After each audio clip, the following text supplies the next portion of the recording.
Hi, welcome to our first lesson, which is going to be all about moles. Now, moles are typically something which scares chemistry students nationwide across the country, and it really shouldn't be. Now, moles in chemistry has a certain definition, whereas moles, we know that they're furry animals that you want to get away from your garden, or there's something you want to remove from your face, but in chemistry it has a specific definition. Now, all a mole is just a number, a really, really big number. So in everyday life, we're used to dealing with numbers, ones, tens, hundreds, for example. But in chemistry, we're either dealing with really big or really small numbers, and a mole just so happens to be a really, really big number. Let's write down what that number is. So a mole is equal to 6 times 10 to the 23 of anything. Now, I've said anything. That anything in chemistry usually refers to, I'll circle it, you can guess atoms, molecules, and ions, and so on and so forth. And we refer to that number, a mole, as Avogadro's number. Don't worry too much about that, but that's normally referred to as Avogadro's number.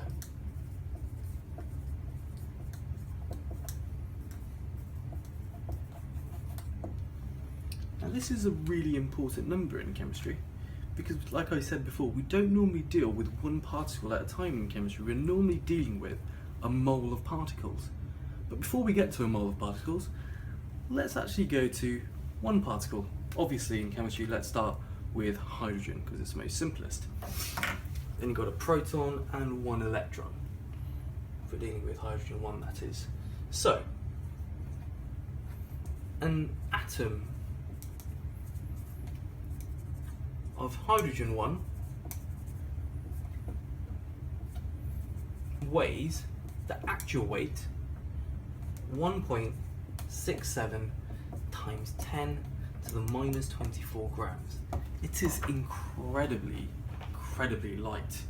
But like I said, we normally don't deal with just one atom at a time. We're normally dealing with a mole of atoms. So let's multiply the actual mass of one hydrogen atom by 6 times 10 to the 23 of them. And let's see how much a mole of hydrogen atoms actually weighs. So all you have to do is write down the actual mass of the atom. So for hydrogen it is 1.67 times 10 to the minus 24 grams, and then multiply that number by Avogadro's number, or a mole of them, which is 6 times 10 to the 23. And what you'll find once you process that on your calculator is that this should equal 1 gram. Well, let's move to the next most popular element in the periodic table, carbon. Now, carbon is heavier than hydrogen. It's heavier than hydrogen because there are more protons and there are more neutrons. Now, implicitly, this makes sense. So if we have one carbon atom, it weighs 1.99 times 10 to the minus 23 grams this time, bigger than the actual mass of a hydrogen atom. But we don't want to deal with just one carbon atom. What we want to deal with is normally a mole of them. So let's find out how much a mole of carbon atoms actually weighs. And once you process that on your calculator, what you'll find is that a mole of carbon atoms actually weighs 12 grams. But let's say we didn't have just one mole of carbon atoms.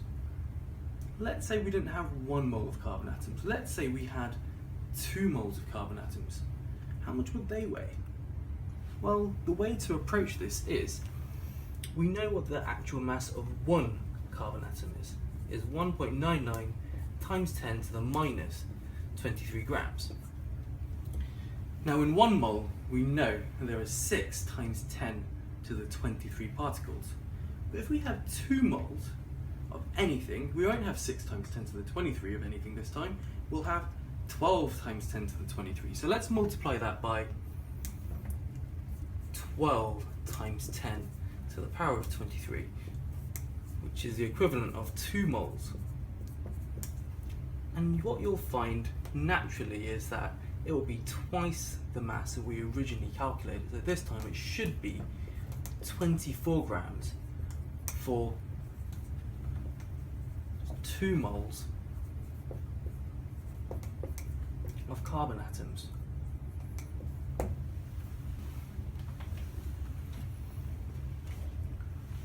Okay, so let's move on from carbon then. Let's go to an element in group 2, magnesium. Now, just from looking at magnesium in the periodic table, you can tell that magnesium is twice as heavy as carbon. If you have a look at these numbers, it's quite easy to see that. So, if magnesium is twice as heavy, let's actually write down the mass of one magnesium atom. It is 4.01 times 10 to the minus 23 grams.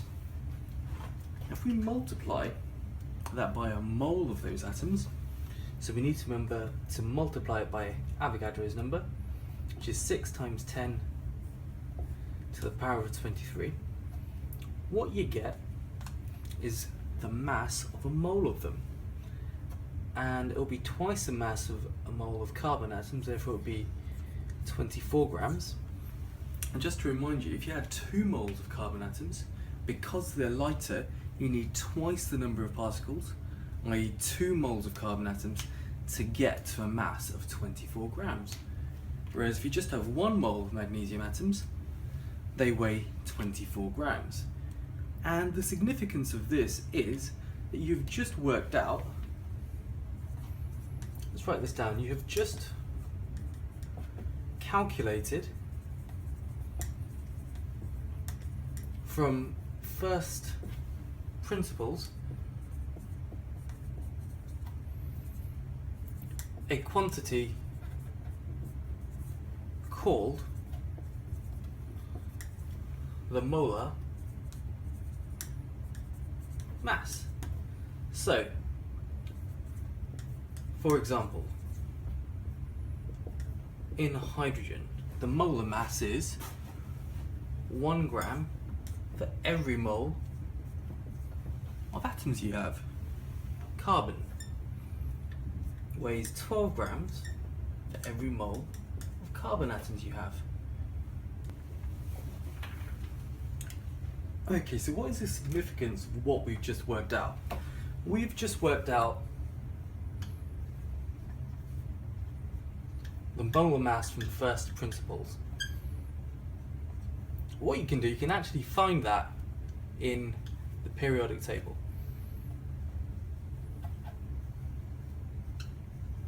Next to the element that you're looking for and the mass number of the element, and all you do is you put grams per mole next to the actual numerical value or the mass of that element that you find in the periodic table. So in chemistry, what we want to work out normally is how many moles of something we have. So let's say, for example, we have 12 grams of carbon. I'm going to underline it, and that, or circle it rather, that is just a mass. It's just expressed in grams, therefore it is just a mass. Now we can measure that in the laboratory fairly easily using a balance. Put it on some weighing scales and you can easily work out I've got 12 grams of carbon. Well, let's say we didn't want to know how much mass we had. Let's say we want to know what number of moles of carbon that we actually had. Well, we also know something else about it.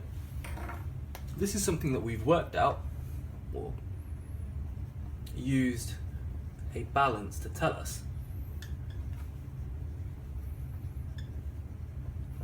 But we also know one of the key pieces of information.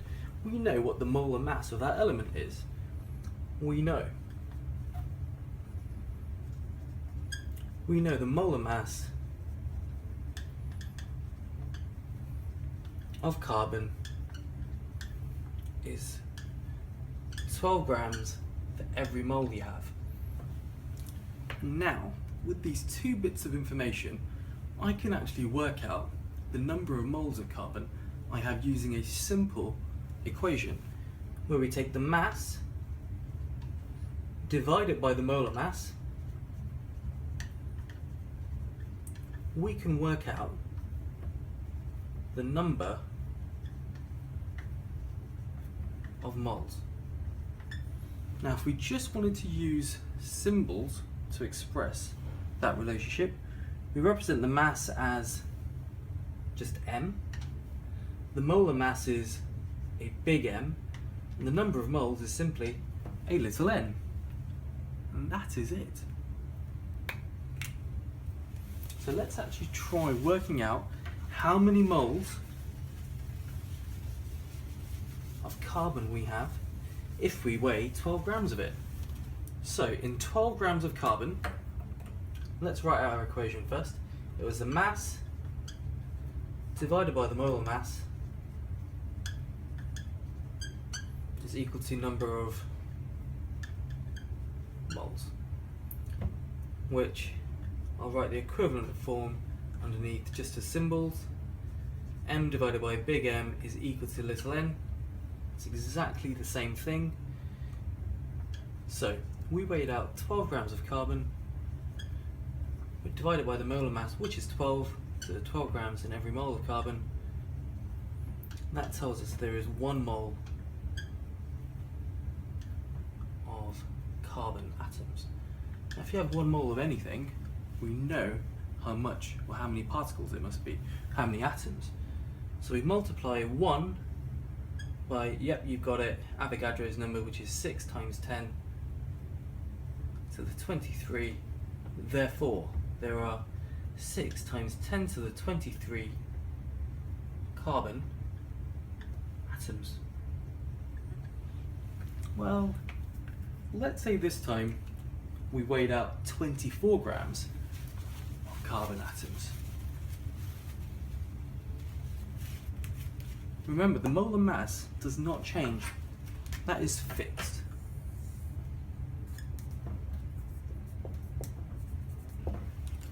So let's say we weigh out 24 grams of carbon this time. We now have twice the number of particles, therefore we have 2 moles of carbon atoms. How many particles do we have? Well, we have twice the number of particles.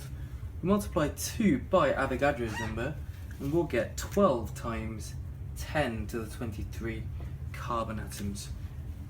Now this is really it, that's all there is to moles. We normally have a mass which we can measure, somebody's measured it, the molar mass is fixed, and just by knowing that we can work out how many moles we have.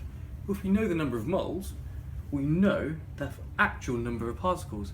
But rather than writing out the number of particles, we just refer to it as a mole of particles, or atoms, or ions, or molecules. And that is simply it to moles. Okay, a variation, because chemistry is just a variation on the theme.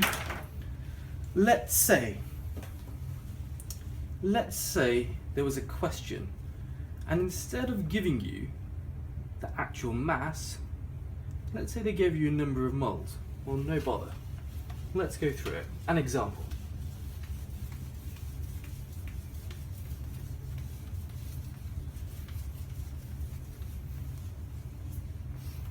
Let's say the question was,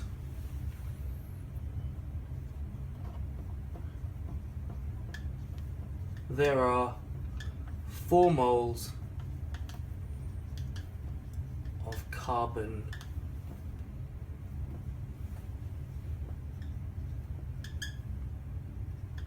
how much does it weigh? And what the question's really asking you is, find out the mass. Well, let's just write down our relationship. We know that the moles is equal to the mass divided by the molar mass. Now remember, the molar mass is fixed. We know this. We look in our periodic table and we just read that number off. We've got a number of moles as well. So let's circle the unknown in black. This is what we're trying to work out. How much do 4 moles of carbon weigh? Well, we can simply just rearrange that equation. Now, how do we do that? Well, it's fairly easy. All we do is we multiply each side by the molar mass. So the molar mass multiplied by moles is equal to the mass. Or if you want, you can have an equation or a little triangle to help you. So we know the mass is equal to the molar mass, which is big M, multiplied by N. So that's the number of moles, that's the molar mass, and that is the mass.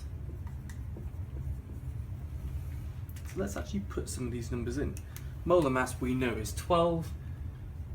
It's 12 grams per mole. We know how many moles we have. We've got 4 moles of the stuff.